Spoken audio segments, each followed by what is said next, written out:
Only a few years ago, we were a discouraged people.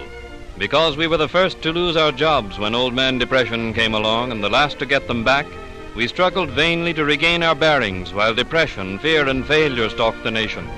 A tenth of the population of the United States, we formed as a race over a sixth of the unemployed. 1 out of every 4 of us was on relief. In vain, we sought for something to restore our confidence, our hope, our courage. Without jobs, we had no money. And without money, we could not purchase food for the hungry mouths at home. Our only hope lay in charity. Hunger drove our people to the bread lines. Anxiously, we waited for some sign of better days. Then came the federal government's work program. One by one, it took us out of the bread line. It gave us a new chance to take a normal place in the life of our community. It made us self-supporting. It changed the haggard, hopeless faces of the bread line into faces filled with hope and happiness, for now we work again.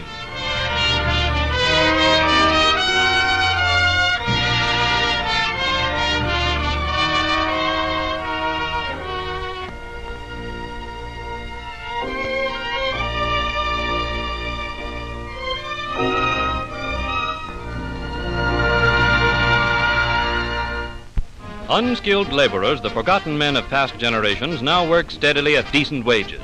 The nation over, they're building and repairing schools, public buildings, community centers, and airports to meet the changing needs of our modern world. In one project at the nation's capital, 1,200 men are employed in improving Bowling Field, grading, constructing runways, building hangars, and administration buildings. In addition to the hundreds of unskilled laborers who were removed from relief roles, many skilled workers are employed in this important improvement project. Hundreds of homes have been freed from the bondage of poverty as their breadwinners find security and hope in their new jobs.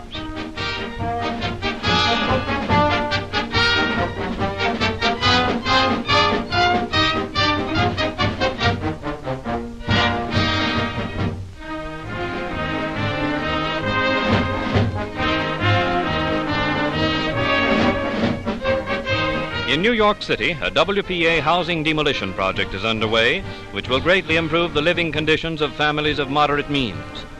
In many other cities of the country, old tenements and fire traps are being torn down to make way for modern buildings containing comfortable sanitary apartments.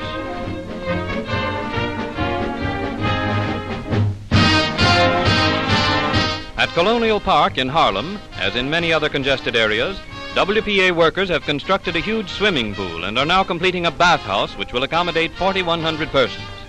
In this construction project, skilled workers are employed, utilizing the knowledge of their trades gained in the days before depression.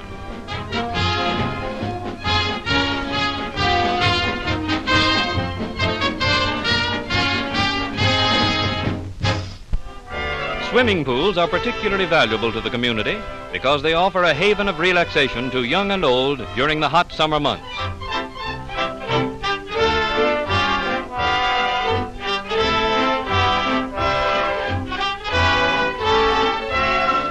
At the same time, swimming pools remove children from the crowded city streets, providing every safeguard to prevent such tragedies as were all too common to the old swimming holes. Typical of the park improvement projects underway all over the country is another feature of the improvement program at Colonial Park. A wading pool has been built by WPA workers in which the youngsters may splash to their heart's content. New additions to the playground area have been made possible by the grading and improvement of parts of the park which were formerly merely decorative. Even the youngest children find plenty of opportunities for play under watchful supervision.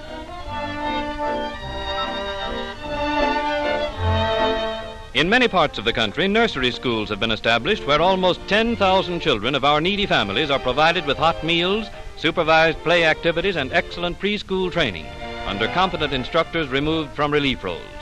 In these projects, employment has been provided for 600 teachers, nurses, dietitians, and cooks.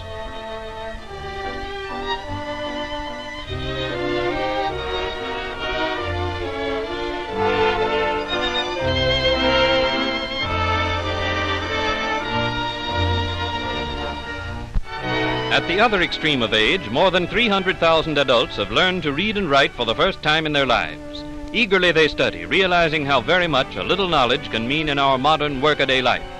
Teachers drawn from relief roles instruct them in useful subjects such as arithmetic and foreign languages. In Harlem, where a large part of the population is from Puerto Rico and Central and South America, A knowledge of Spanish is valuable to workers, shopkeepers, and others. In this class, elementary instruction in the spoken language is given by native teachers.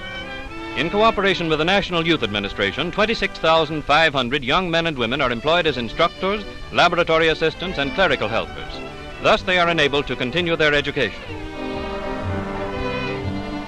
Clerical white-collar workers find employment at filing and checking important records, at typing, and at such unusual occupations as abstracting and filing time-worn land records, so that they may be available for the use of future generations.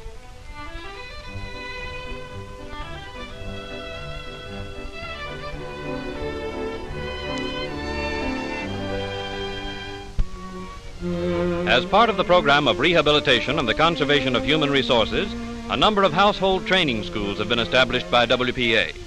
In these schools, girls from relief families are prepared for domestic work which will make them self-supporting.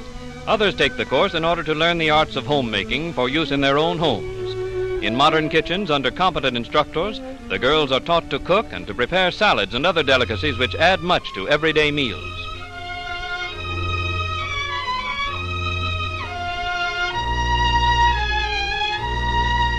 Here's where you may be able to learn something. This is the way the girls are taught to make beds, an art which few have mastered.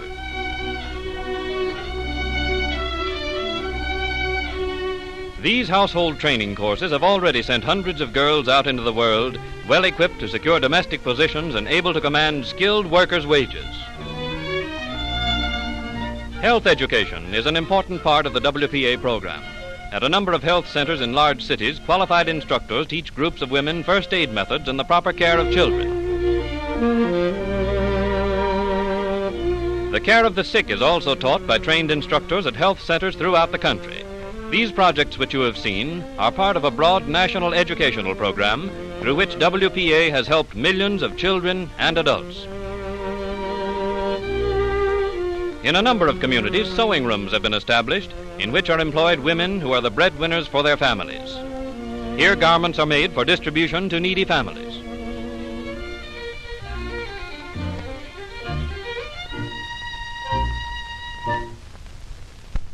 Musicians and singers, too, found employment in orchestral and vocal groups. These art singers, organized and directed by William Lawrence, have successfully presented a great many programs of classical music.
One of our greatest contributions to the world of music is the spiritual, recognized the world over as a fine example of the folk music of America. This choir, directed by Juanita Hall, presents our traditional music in all its beauty. Way up in the middle of the air, single song, way in the middle of the air, run my face, and make me run my face, gonna feel it all wheel, way in the middle of the air, single song, wheel, way up in the middle of the air, single song, wheel, way in the middle of the air, run my face, and make me run my face, gonna feel it all wheel, way in the middle of the air,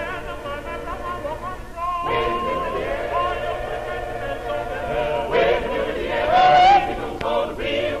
Way up in the middle of the air, single sword wheel, way in the middle of the air, run my face.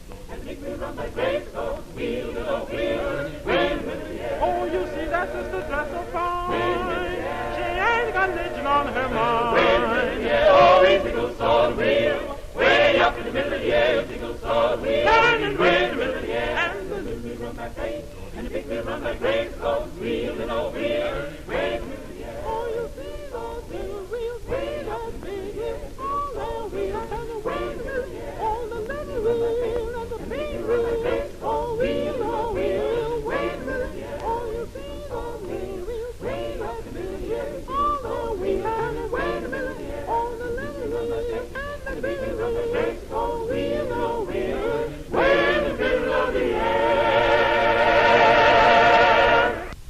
Under the Works program, musicians, artists, writers, and actors contribute their share to the cultural development of the community. The Negro Theater Unit of the Federal Theater Project produced a highly successful version of Shakespeare's immortal tragedy Macbeth, which far exceeded its scheduled run in New York and was later sent on a tour of the country. The scene was changed from Scotland to Haiti, but the spirit of Macbeth and every line in the play has remained intact. In this contribution to the American theater and in other projects under the Works program, we have set our feet on the road toward a brighter future. And I care not if thou dost for me as much.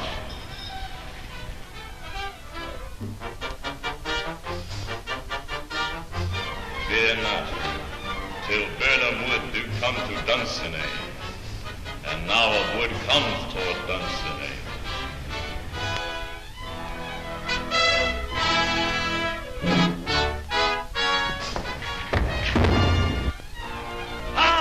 Arm and out! There is no flying hist, no tearing here. I begin to be weary of the sun, and wish the estate of the world were now undone. Ring the alarm bell! Low, wind! Come, rack! At least we'll die with harness on our backs. What's he that was not born of woman? Such a one am I to fear or none. Let me find him, Fortune. Tyrant, show thy face. I cannot strike at wretched turns, whose arms are hired to bear their staves. If thou beest slain and with no stroke of mine, my wife and children's ghost will haunt thee still. What is thy name?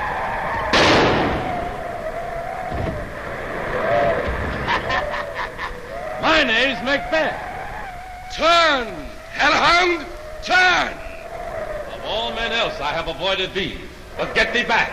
My soul is too much charged with blood of thine already. Then yield thee, coward, and live to be the show and the gaze of time. We'll have thee as our rare monsters are, painted upon a pole, and under it, here may you see the tyrant. I will not yield. Though Birnam would be come to Dunsinane, yet I will try the last. I have no way. Lay on, Macduff. Let there be he who first tries. Hold enough.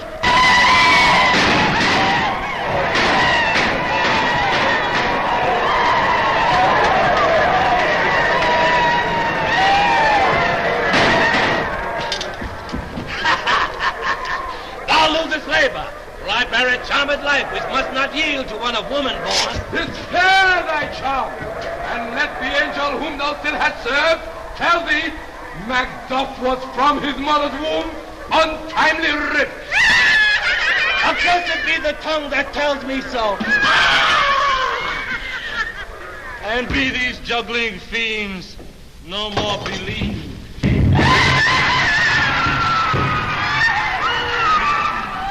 Hail, King!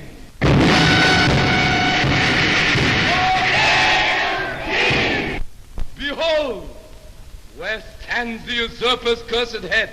The time is free. All hail Malcolm. Peace! The charms wound